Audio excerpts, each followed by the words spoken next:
Então, o que me levou para Roraima foi um desejo, uma vontade de não ficar indiferente a essa situação, né? A gente está vivendo a pior crise humanitária migratória assim, do Brasil. E, então, ao ter contato com essa realidade, eu senti assim. E eu pensei, por que não? Vou para lá. E principalmente porque eu sou apaixonada pela Amazônia há muito tempo. O que me levou para lá foi acreditar na cultura da solidariedade e acreditar que eu poderia contribuir de alguma forma com o que eu sei, né, com a presença.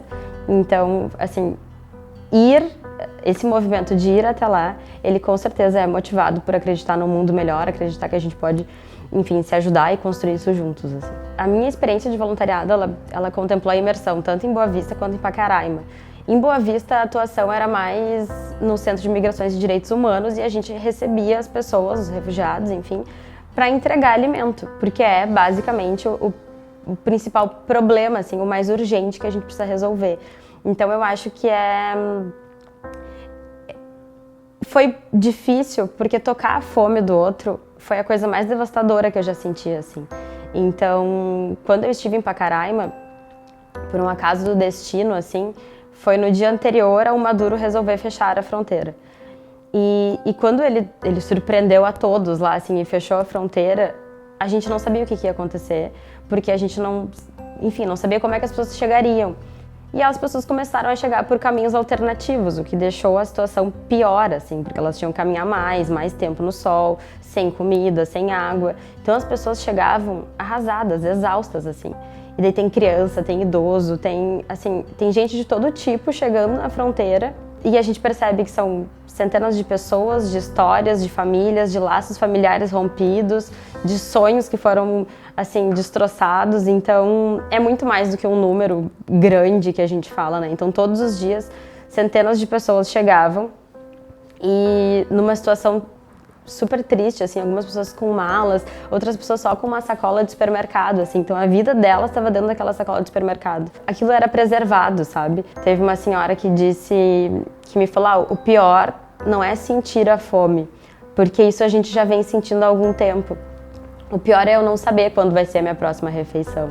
É muito difícil a gente conseguir, por exemplo, falar de políticas públicas numa realidade que as pessoas sentem fome. E nós somos poucos, né? Eu acho que esse é o principal, assim. A gente precisaria de mais pessoas, de mais instituições. Assim, a gente precisa de gente olhando para essa realidade com um olhar mais crítico e mais sensível, sabe? Então, tu vai ter a Operação Acolhida, que, enfim, faz um trabalho super bacana. É muito legal de perceber, assim, mas sozinha também não dá conta. A igreja tem um papel fundamental, a igreja foi assim, a primeira que atentou para essa realidade e disse a gente precisa falar sobre isso, a gente precisa falar isso há muitos anos. Então tu vai ter, claro, tu vai ter a ONU, a Acnur, a Unesco, tu vai ter algumas instituições, mas é muito difícil ter alguém pensando estrategicamente essa situação, enquanto a pessoa que poderia estar fazendo isso está fazendo mingau para levar para um grupo de crianças, porque elas não comem há alguns dias.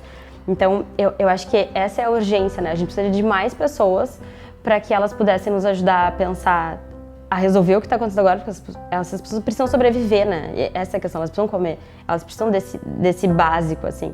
Então, a gente precisa de gente para isso e precisa de gente para conseguir pensar a médio e a longo prazo, né? A gente vai ter tráfico de drogas, tráfico de pessoas, a gente vai ter comunidades indígenas que foram devastadas e agora precisam conviver com outras etnias. E a FUNAI não reconhece indígena estrangeiro como indígena.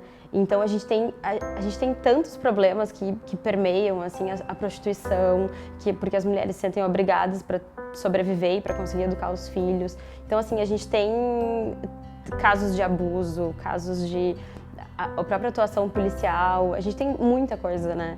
Então é difícil dar conta de pensar tudo isso com pouca gente, né? E o que a gente pode fazer depois de conhecer? O primeiro passo tem que ser conhecer. Porque quando a gente conhece, a gente evita reforçar estereótipos, a gente consegue até evitar de falar bobagens, assim, porque, por exemplo, falar que hoje no Brasil não existe fome é uma ignorância imperdoável, assim. E é só tu sair na rua que a gente percebe que as pessoas precisam de comida. Então, eu acho que além de conhecer, depois de se abrir para isso, depois de de entender que tu tem algo para dar, porque tu tá num lugar privilegiado, é se movimentar, é ir ao encontro, é daqui a pouco fazer voluntariado, é daqui a pouco no trabalho se posicionar, é entrar em discussões, é tentar falar com a família, com os amigos, é o maior número de pessoas que tu conseguir sensibilizar, que tu conseguir fazer repensar, refletir sobre isso, refletir sobre todas as causas importantes, assim. Agora a gente está vivendo essa crise migratória e, enfim, é algo que a gente precisa falar, a gente precisa dar voz para essas pessoas, mas a gente tem tantas outras que precisam, tantos outros grupos que precisam, que são minorizados e que a gente, enfim, sabe, reforça preconceitos e reforça abusos e violências. Então, a gente precisa conhecer e ir ao encontro dessas pessoas.